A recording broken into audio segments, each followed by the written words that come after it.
Good morning, y'all. It is day 65, and I'm leaving the James River footbridge and headed up. Pretty big climb today.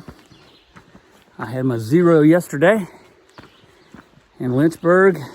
My good friends Bob and Myra, and this morning my good friend Ted, who picked me up a couple weeks ago at Easter, came back out today, and he and Bob and I are all hiking together up the first 3 or 4 miles, and then they'll turn and go back to the car and head back home, and I will continue on.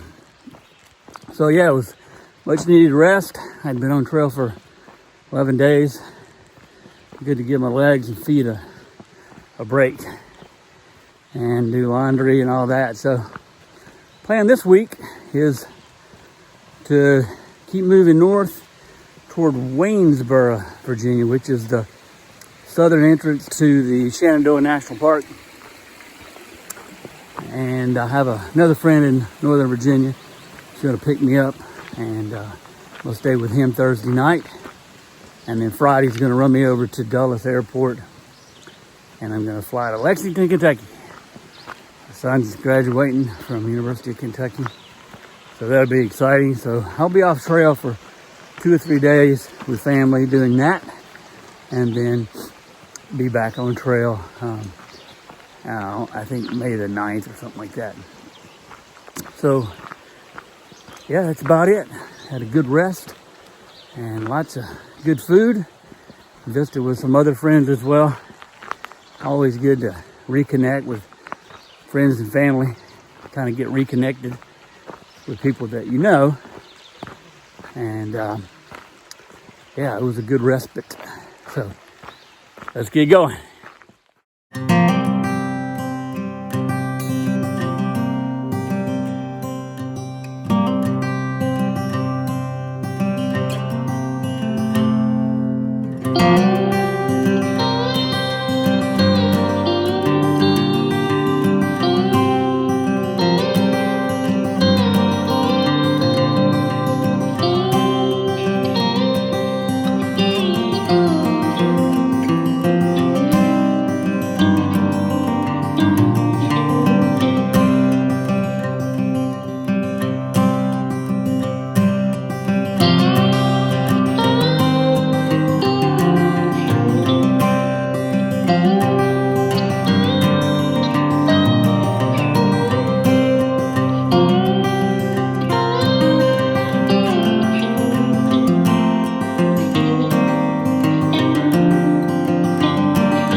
Well, it is Sunday, May 1st, and hard to believe sometimes. Started walking in February 26th, and now here it is May. But Yeah, it's Sunday, and I'm giving thanks today for that 0 I had yesterday. But that was really nice. I just kind of hung out with my friends and ran some errands with them and did some resupply. But more than anything, I'm grateful for their friendship. I've known Bob and Myra for 30 years now, really since the early 90s. We all lived together in Richmond, or we lived down the street from one another, not together. And they now live in Lynchburg, and they've always been a great host to me, and put me up again this weekend and cooked me all kinds of meals and just had a lot of fun. So I'm very grateful for them and their boys as well. Had a lot of fun. And also Ted and Gigi. I got to see Ted again. He was hiking this morning with Bob and I. And he had picked me up back at Easter. So very grateful for that and friendships in Lynchburg. Still feeling really good. I don't have any major aches or pains or blisters or anything like that, or soreness. I know some other hikers have experienced a lot of what sounds to be tendonitis or some joint problems and it's forced them off the trail. But I've been fortunate enough not to have experienced that, so I'm very, very grateful for that. And grateful for the kids. They all seem to be doing okay. One is down in New Orleans at Jazz Fest. Must be nice. And of course, Jack is graduating from Kentucky coming up on Friday. I'll be getting off trail for that, as I mentioned. And my wife's back in Asheville. And my mom is doing well, as I talked to her a few days ago, and my sister as well in California. So yeah, I'm very grateful for all that and my health. And just met a lot of great hikers. I've made some pretty good progress over the last few weeks and crunched out a lot of big miles as well, several over 20 miles. So that's always a plus for me when I can get up into the 20 range.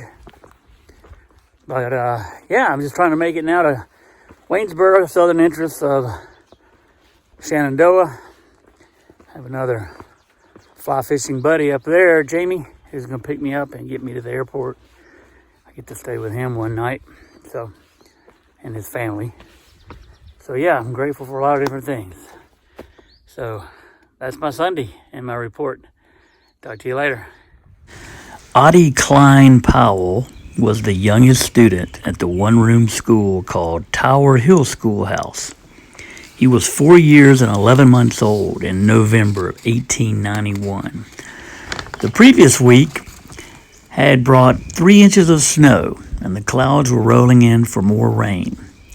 Winter was closing in, and the teacher, Mrs. Nanny Gilbert, had already used all of the kindling for her pot-bellied stove. So she asked the class to collect more wood at recess, and the blue-eyed, fair-complexioned Audie joined his classmates in collecting the wood, but he did not return to class when the recess ended. Their search and calls were futile, and she sent the children home to seek help from parents and neighbors. An ice storm rolled in that night. Newspapers ran stories, and hundreds of volunteers came to search for days and weeks.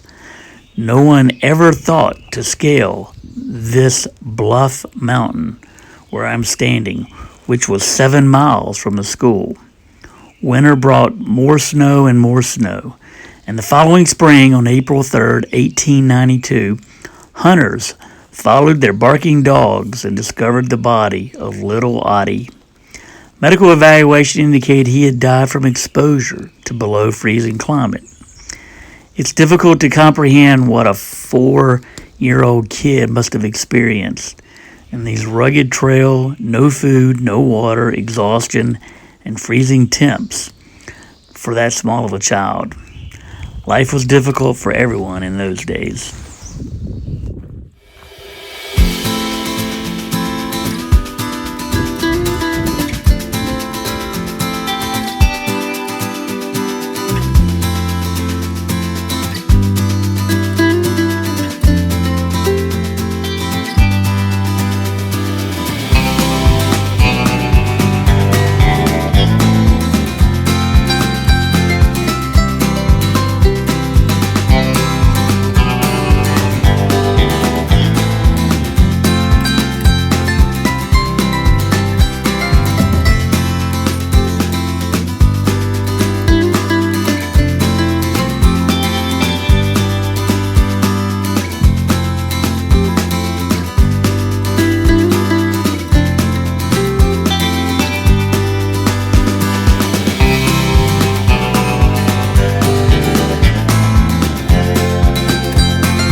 Hey y'all, well, day 65 has come to an end. I had a choice to make. Left the James River this morning and came up here and only went about 11 miles to this shelter. It's this punch bowl shelter. But I had a choice to make because there's not any really viable water for probably another 5 or 6 miles, and they're calling for thunderstorms, lightning, the whole bit, starting this afternoon. So it's either pull up short here at 11 miles, avoid the rain, and have a good water source, or push on and maybe get drenched and have to set up in the rain because the next shelter is 9 miles away. I doubt I could have made that today. And wasn't sure about the water source, so I chose to just pull up here. And it is yet to rain. so sometimes you win and sometimes you lose. But easy climb. I mean, it was one long uphill for 2 or 3 miles, and I was with my friends Ted and Bob, and they turned around at the 3.7 mark, I think, and went back down to the car and went home. I still had another couple miles to the top from there, and after that it was really easy to get to the shelter. And that has been about it. Went over Bluff Mountain, which was up at 4,000 feet, and that was where the memorial site is for the child who wandered away from school, and apparently that's where he was found, which is about 7 miles from the school. And that was really about the only thing to see today. There was a lot of fog. It was kind of interesting and unique, but not a lot of great views or much else to see. But that will change over the next few days. As I get up to Waynesboro, there's a lot of big views, big mountains still to climb. So we'll see what we get when we get up there. But anyway, thanks for watching, and I'm gonna start getting ready for dinner and the bed, and might get up in the morning and really push hard. It's supposed to be pretty, and the rain's supposed to be done by tonight, if it does indeed rain. So maybe I'll make some big miles tomorrow. So good night, everybody. Bye.